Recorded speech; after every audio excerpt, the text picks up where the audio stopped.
ಹುಲಿ ಅರ್ಜುನ,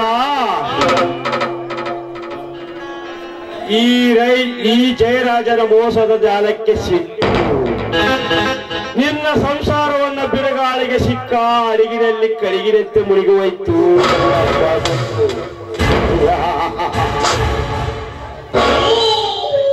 ಗಂಡುಗಲಿ ನಾನೆಂದು ಬಂಡ ಬೋಜಿಗಳನ್ನ ಮಾತನಾಡಿ ಜೀವನಮ್ಮದ ಕಾಲ ಚಕ್ರದಲ್ಲಿ ಸೆಂಡನಾಗಿ ಬಿಟ್ಟಳ ಅರ್ಜುನ.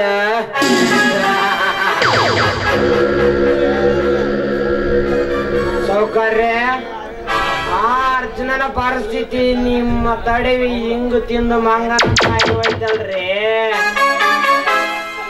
ಕುಲಕರ್ಣಿ ಮೈಯಲ್ಲಿ ರಟ್ಟಿದೆ ಎಂದು ಈ ಸೌಕಾರದ ಎದುರಕ್ಕೆ ಕೊಂಡರೆ ಸಿಹಿನಿಗೆ ಬರೆದು ಬೋಳ ಬರದಂತೆ ಆಯ್ತು ಅವರ ಜೀವನ. ಅಷ್ಟೇ ಯಾಕ ಜಯರಾಜ್, ಮಲಗಿದ ಇಸ ಸರಪವನ್ನು ತುಳಿದರೆ ಎಡೆ ಹೆತ್ತಿ ಒಡಿದೆ ಬಿಡಿಯ ಜೈವನ ನಮ್ಮದಲ್ಲ. ಪೃಥ್ವಿರಾಜ್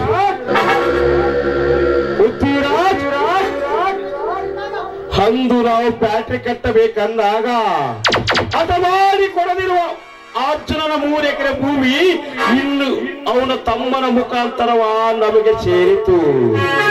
ಇನ್ನು ಮುಂದೆ ಸರಳವಾಗಿ ಸಾಗುತ್ತದೆ ನಮ್ಮ ಫ್ಯಾಕ್ಟ್ರಿ. ಅಷ್ಟೇ ಯಾಕೆ ಹೌದು ಜಯರಾಜ್, ಇನ್ನು ಮುಂದೆ ಈ ಊರಲ್ಲಿ ನಮ್ಮಂತರನೇ ಎದುರಾಕಿಕೊಂಡರೆ ಅವನು ಸಂಸಾರವನ್ನೇ ಸಂಕಟದಲ್ಲಿ ಮುಳುವಾಗ ಮಾಡುವುದು ಕೋಟಿ ಸರ್ಪಗಳ ಆಟ.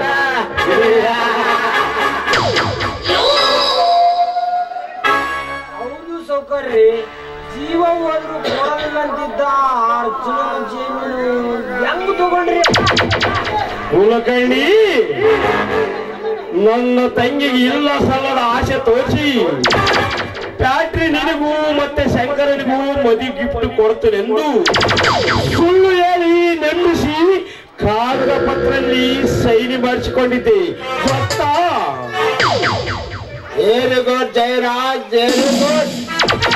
ಮೆಚ್ಚಬೇಕು ನಿನ್ನ ಖಳನಾಯಕನ ಬುದ್ಧಿಗೆ. ಗೊಬ್ಬಿನಿಂದ ಹೆದೆ ಒಪ್ಪಿಸಿ ಮಾತನಾಡ ಹೋದ ಅರ್ಜುನನ ಬುದ್ಧಿಗೆ ಶಿಕ್ಷೆ ಕೊಟ್ಟೆ.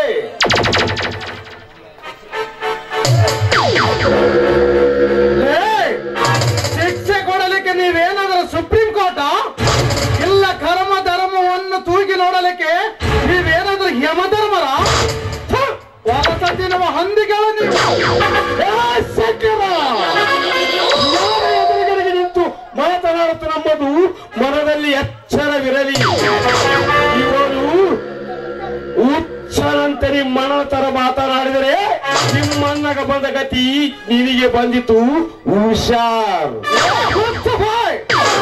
ಪ್ರೀತಿ ವಾತ್ಸಲ್ಯದ ತುಂಬಿದ ತಂಗಿಗೆ ಅನ್ಯಾಯ ಮಾಡಿ ಬದುಕವ ನೀವು ಮೋಸದ ಮುಖವಾಡ ಒತ್ತು ಗೋಮುಖ ವ್ಯಾಘ್ರಗಳು ನೀವು.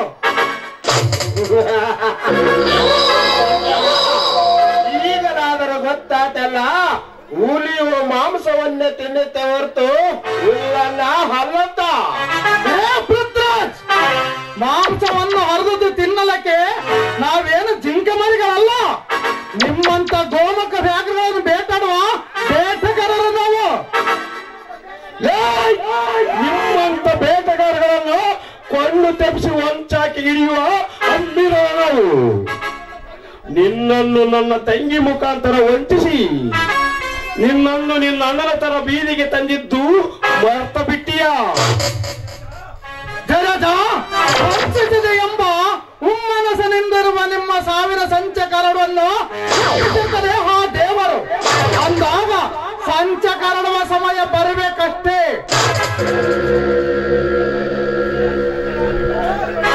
ಶಂಕರ, ನಿನ್ನ ನೀತಿಯ ಪಾಠವನ್ನು ತಲೆಯಲ್ಲಿಟ್ಟುಕೊಳ್ಳಕೆ ನಮ್ಮನೆಯ ಮಬ್ಬು ಕುರುಳು ಅಂತ ತಿಳಿದುಕೊಂಡಿಯ ಮೂರ್ಖ.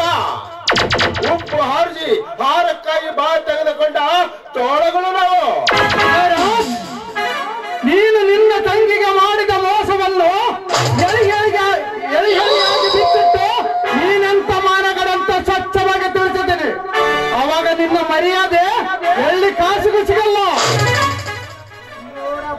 ಶಂಕರ, ಉತ್ತವನಲ್ಲ ಬಿತ್ತವನ ಕೆಡಿಸಿದಂಗ ಆಗಬಾರದಿತ್ತು. ಮಾತಿನ ಅರ್ಥ ಓಟಿಕಾಟಿಗೆ ಬೇಲಿ ಸಾಕ್ಷಿ ಅನ್ನುವಾಗೆ ಮಧ್ಯದಲ್ಲಿ ಬಾಯಿ ಹಾಕಬೇಡ. ನಿಮ್ಮಂತ ಗುಳ್ಳಿ ನೆರಿಗಳಿಂದಲೇ ಇಂಥವ್ರು ಜಿಗಿದು ಮಾತನಾಡುತ್ತಿರುವುದು. ನಿನಗೆ ನನ್ನ ತಂಗಿಯ ಪ್ರೀತಿ ಬೇಕಾಗಿತ್ತು, ನನಗೆ ನಿನ್ನ 3 ಎಕರೆ ಜಮೀನು ಬೇಕಾಗಿತ್ತು. ಅದಕ್ಕೋಸ್ಕರ ಇಂದು ಮುಂದು ನೋಡದೆ ನಿನ್ನಂತ ತಿರುಕಲ ಮನೆ ಬರೋವರಿಗೆ ಯಾಕೆ ಕೊಟ್ಟೆನೆಂಬುದು ಗೊತ್ತಾ? ಇದೇ ಅರ್ಥಗೋಸ್ಕರ. ಅಯ್ಯೋ ದೇವರೇ, ನನ್ನ ತಂದೆ ಅಣ್ಣ ಎಷ್ಟು ಬುದ್ಧಿ ಹೇಳಿದ್ರು ಕೇಳದೆ ನಿಮ್ಮಂತವರ ಸವಾಸ ಮಾಡಿ ನನ್ನ ದೇವರಂತ ತಂದೆ ಅಣ್ಣ ಮನೆಯಿಂದ ಹೊರಗ ಹಾಕಿದೆ. ಅದಕ್ಕೆ ಹೇಳಿರೋದು ಬಲ್ಲವರು ಮಾಡಿದ್ದನ್ನ ಹುಣ್ಣೋ ಮಾರಾಯ ಅಂತ. ಶಂಕರ, ಪ್ರೀತಿಗೆ ಹುಚ್ಚು ಬಿದ್ದು ನೀನು ಕೆಟ್ಟೆ. ಇನ್ನು ನಿಮ್ಮ ಅಣ್ಣ ಮೈಯಲ್ಲಿ ಸಕ್ತಿದೆ ಎಂದು ಎಗರಾಡಿ ಹಾಳ್ಬಾಗಿ ಬಿದ್ದ. ಇನ್ನು ಮುಂದೆ ಆದರೂ ಈ ಸಾಹುಕಾರನ ತಂಟೆಗೆ ಬರದೆ ಎಲ್ಲಿಯಾದರೂ ಹೋಗಿ ಬಹುದೂರ ಬದುಕೆ. ಶಂಕರ, ಅಂದು ನಿಮ್ಮಣ್ಣ ನೀನು ಅನ್ನು ಕಿತ್ತಿದ ಆವುಗಳಿದ್ದಾಗೆ. ನಿಮ್ಮಂತ ಆವುಗಳನ್ನು ಆಟ ಆಡಿಸುವ ಅವಾಡಿಗಳು ನಾವು. ಜಯರಾಜ, ಪುತ್ರರಾಜ, ಕೊನೆಯದಾಗಿ ಒಂದು ಮಾತನ್ನು ಹೇಳಿವೆ ಕೇಳು. ತೀರ್ಥಕ್ಕಿಂತ ಶ್ರೇಷ್ಠವಿಲ್ಲ, ಪಾರ್ಥಕ್ಕಿಂತ ಸೂರ್ಯನಲ್ಲ ಅಂದಾಗ ದ್ರೌಪದಿ ಹೀಗದಲ್ಲಿ ಅರ್ಜುನ ಚಕ್ರವ್ಯೂಹವನ್ನು ಭೇದಿಸಿದಂಗೆ ನನ್ನ ಅಣ್ಣ ಕಪಟಿಕ ನನ್ನ ಅಣ್ಣ ಈ ಕಲಿಯುಗದಲ್ಲಿನ ಕೋಟಿಯನ್ನು ಚಿತ್ರ ಮಾಡಿ ನಿಮ್ಮಂತ ಹೆಡಮುರಿಗರನ್ನ ಕಟ್ಟುತ್ತಾನೆ. ನೆನಪಿನಲ್ಲಿ ಇಟ್ಕೊಳ್ಳಿ, ಕಲಿಯುಗದಲ್ಲಿ ಅರ್ಜುನ.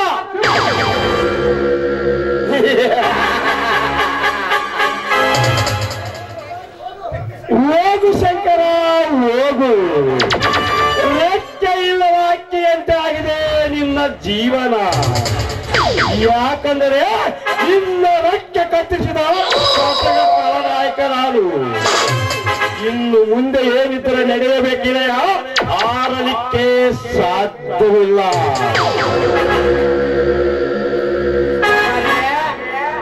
ಕಟಕನ ಮನೆಯಲ್ಲಿ ಕಟ್ಟಿದ ಕುರಿಯನ್ನು ಕೊಲ್ಲಬೇಡ, ಬಿಟ್ಟು ಬಿಡು. ಕರೆದು ಹತ್ತರೆ ಬಿಡುವನೆ ಕಟಕ ಸಾಧ್ಯನೇ ಇಲ್ಲ. ನಡ್ರಿ ಹೋಗೋಣ, ಮುಂದೆ ಏನಾಗುತ್ತೆ.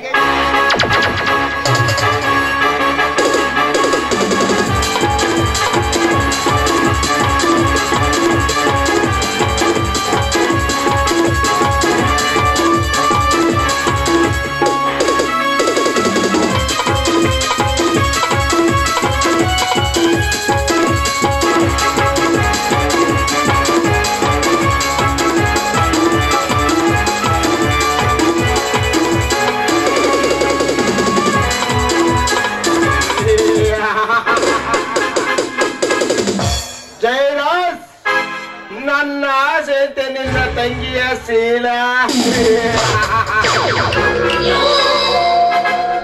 ಇನ್ನು ಮುಂದೆ ನಾನಾಡಿಸುವ ಕೈಗೊಂಬೆ.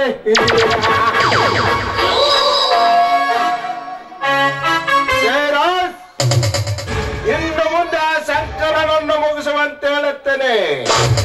ನಂತರ ಜಯರಾಜ್, ನಿನ್ನ ತಂಗಿಯಿಂದಲೇ ನಿನ್ನನ್ನು ಮುಗಿಸಿ ನಿನ್ನ ಸಾಮ್ರಾಜ್ಯವನ್ನು ನನ್ನ ಕೈವಶ ಮಾಡಿಕೊಳ್ಳಲಿದ್ದರೆ